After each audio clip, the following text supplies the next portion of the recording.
Okay, usually we get together and talk about our next 2 games, or we've got 2 or 3 games in a week. We're in a different situation this week. We play 1 at home versus Tulsa, and then we get our bye. After playing 11 games in 32 days, I think we're probably due for one. The thing we can't do is check out early. I thought we were in a great spot just 9 days ago, and then injuries hit us. And that bye week would be wonderful for Kanan, Maxime, and even Dev Vanderpool to get us back to where they were when they were healthy, and hopefully get us back to where we were when we were whole. The one opponent we do have this week is Tulsa. Tulsa is what we were about 9-10 days ago, clicking on all cylinders. They've had the same starting lineup the whole time. They've had 0 injuries all year. Everything you could want between health and rhythm they have. And they're coming in here incredibly hot. They've got a good point guard. They've got a great 4-man in Green who can really punish you. He's averaging 20 in league.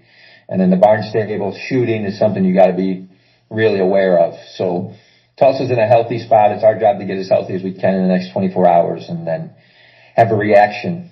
I'm hoping it's a fun, exciting game where you get up and down a little bit. Tulsa's not scared to score. I would love to see us get back to being the best defense in the league. We've dropped 2 spots while we've been injured. And if we can get back to a healthy defense, I think we got a chance at home. So, any questions you have, and we're looking forward to Wednesday night at home in the Alley, and then we'll look forward to getting our guys healthy during our bye week. Christian? Hey, Coach, how's it going? Good, how are you? Like you said, 9 days ago, we were sitting really pretty. We were one of the hottest teams in the league. Unfortunately, injuries, people not feeling too good. It's flu season, have definitely come through like that. But like you said, this league is still wide open right now. What has been some of the messages, especially after the other day against East Carolina, where you tell the guys, hey, keep the foot on the gas, keep pressing, and be able to close out this season as we get ready for conference tournament? Yeah, one, let's not forget who we are. Okay, when stuff like this happens, it causes you to lose your identity, which would be foolish of us, because a good version of us, a good identity is that when we rebound and when we play defense, we win our games. And so everybody, talent-wise or not, you can say, hey, we're missing our point guard, we're missing our leading scorer, we're missing our leading rebounder, but it doesn't matter. Everyone can rebound and play defense. That's a choice. That's not a talent. So we've got to stay there. The second thing I would say is you don't know what's going to happen in the future. All you can control is now. Looking backwards isn't going to help us. It's not going to get us healthy. We're not getting those games back, and looking forward isn't going to do anything for us. Just winning this game and how we do that needs to be the thing you're consumed with. And then I would say the last thing is you can say whatever you want, but they're still 18 to 23-year-old young men, and they need to be told that we believe in them and that there's a path back to where we were. And once that all clicks and our health clicks with it, I think we're going to be right where we need to be. The truth is, the beginning of January was beautiful. The end of January was poor. We're going to have to take responsibility. I have to take responsibility for my part in that. Some of it's out of our control because of the health issues. But none of that means February can't be beautiful like the beginning of January was. And we're going to keep fighting for that. And I think the guys are present. One thing I'm very proud of is Dev Williams played sick at Memphis. Dev Vanderpool played sick last game. Ken Carlisle has tried to play injured. When you have 3 starters who put their body on the line, at least you know our guys care. And I'm proud of the fact that they care. Robbie? Hey, Coach, we saw Vince get a little bit of run on Sunday, and then we saw Amar play a role against Memphis. Obviously, that probably has something to do with the injuries, but those guys being able to step in conference play, how big of a boost is that? And if they, contribute, do you see a potential path to more playing time for them?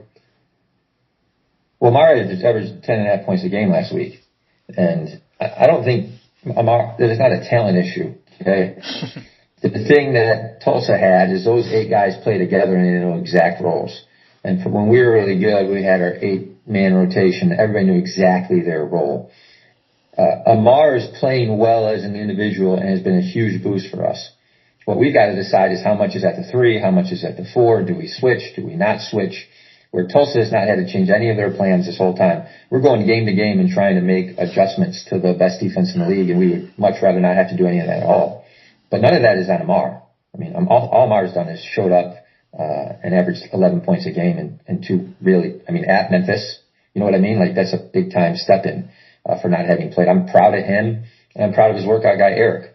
There's a lot of kids right now with the portal and this new culture that everybody's critiquing. Amar stayed ready. And just like I said about Devin Vanderpool and Kanan and Doug Williams being willing to play injured because they love this place, Amar has not shifted in that at all. Vince, he played good minutes, and to me, apart from dropping the ball the one time he had the offensive rebound and they took it from him, he made no real mistakes. He was solid. He was up in his ball screen coverage. He was more aggressive than I expected. I was really pleased with him. Now, where Amar can give us points, I think Vince needs to give us voice and leadership. He's a 23-year-old guy who can give us that in this moment when we're missing some of our, mainstay starter leaders. So both of them can give us something. I don't know what it'll look like long term. We're going to have to get everybody into the fold when we're all healthy. But they definitely made us think as a staff. Vince's minutes were good, and you got a double-digit score sitting on the bench. You're going to have to think of how he fits in for sure. Richard? Hey, Coach. Obviously, Poole and Carlisle played through their injuries on Sunday. Vanderpool with the flu and Kanan with the calf. How are those guys coming along throughout these past couple of days? And how is there an official timetable on Maxime Logie's return from his foot tendonitis that you talked about on Sunday? Yeah, Kanan is going to be play by pain and play by not making it worse. You saw last game, we got to halftime and just felt like it wasn't wise to continue. It's a real shame, but soft tissue injuries have that. You can see Darren Peterson at Kansas dealing with his in his hamstring. Kanan's is in his calf and his lower leg, but it's still a soft tissue issue. So it's not something you can really have a perfect answer on. But he's trying. He's in practice. He's getting his reps. He cares to bunch. And like I said, he's willing to do anything for the team. We almost have to hold him back. Dev Vanderpool, I think it's a combination of the flu that was going around and some other things, asthma at the same time made it a little worse. He should be okay, but he was sweating through the last game in real, just kind of sickly fashion. So he scored the ball, but the 5 turnovers or 4 turnovers was really just not him. Defensively, he's not full blown where he was, and there's another version of him that can get there. But I mean, at the end of the day, Dev gave us 16 points and did it really sick. Maxime has no return to date right now. I don't have any idea how long that's going to take, and I wouldn't imagine we're going to see him anytime soon. Christian? To follow up on everything with the guard play going on right now, we've really seen a lot of influx in production with Isaiah over the last couple games. How have you liked what he's been showing, especially when we're playing 1 to 2 man down in sense of just guard production? Yeah, I think when we were really good, we basically had 4 guards all playing their roles, and 3 of them can give you double digits at any time. And if we got 2 of the 4 in double digits, we were probably going to win. And you can see both in the Memphis game and then our ECU game, Isaiah Elohim at stretches is like carrying a load. And is that the best thing for us? No. Our real depth is the best thing for us. Has it been great for him? Yes, it has. To be frank, that corner 3 he hit at UAB after we were down 1, saved the game. We go up at home because Nico drives ECU's big and kicks it to Isaiah. He makes a contested 3. We're in a position to win. He's not just scoring. He's not just carrying a new weight. He's 7 of 14 from the field. He's doing it efficiently. He gets 7 rebounds, and then on top of that, he's hitting clutch shots. These are big-time contested 3s that change games. Now, our defense didn't close it out, but certainly he's grown as somebody that we can count on. Now, nobody wants to go through what we're going through. None of us signed up for this 10 days ago. This is not what we saw coming. All you can do in life is respond to your reality. And there is a version of us that when Kanan comes back, he averaged 0 points a game last week. You think that's going to happen when he's healthy? Like when Kanan comes back and Dev comes back and Isaiah has his growth and Lamar can average double figures and Josiah's growth, and then you know what you have in Xander because he's older. And, D-Will gave us 13 at home and was 6 of 9 from the field with 9 rebounds and 4 blocks. this is not ideal. None of us enjoy this, and we want to give more to FAU. But when it all comes back together, it is possible that our depth is even better because we've gone through this pain, and we just need to let ourselves grow through it. And Isaiah Elohim has definitely done that. Bobby? Hey, Coach, I'm sure you're probably not too focused on the future, but the team did put out a post today about Felipe getting the McDonald's All-American nominee. Any comments on that? And 2 straight years now of a McDonald's nominee. Is there any kind of, do you celebrate that kind of achievement recruiting-wise? Yeah, I mean, it's unbelievable. The reality is that 2 years in a row, maybe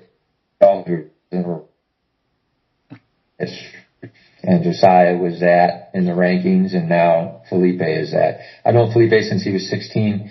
The only thing better about Felipe is his family as a whole. He's from a wonderful family. He's got a ton of FIBA experience. He can be a leading scorer. He can be a lead guard. He's a 6'5" point guard.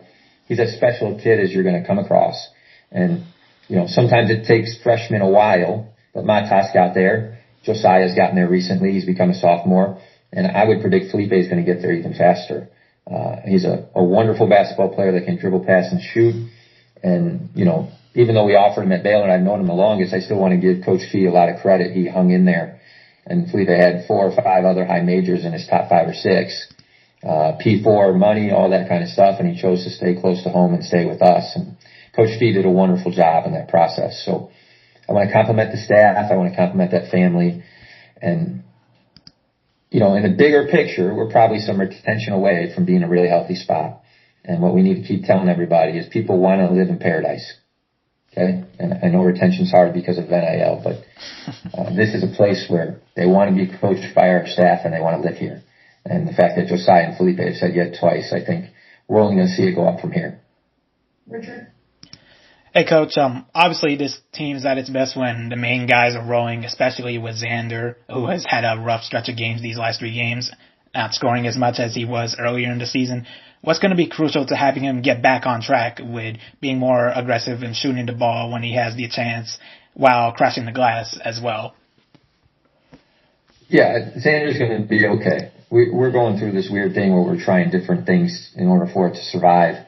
When you put Xander with the 3 guards that start normally and then Nico off the bench, the fact that he can pop and space and make a 3, his role gets highlighted. So I don't want to judge him while his role is in this in-between space because he's better when the guards make him better. He receives offense. It's not like he initiates it. And in this weird time, we've been looking for people who can initiate their own offense. But if we were a whole, Xander's perfect to play with those guards. And then you touched on the rebounding thing. It's the same thing with our defense. It doesn't matter if we have our best players or not. It takes 0 talent to rebound and play defense. And so he's going to have to continue to rebound to make a difference. He had 0 offensive rebounds last game, and the challenge is that he's got to get us a couple every game.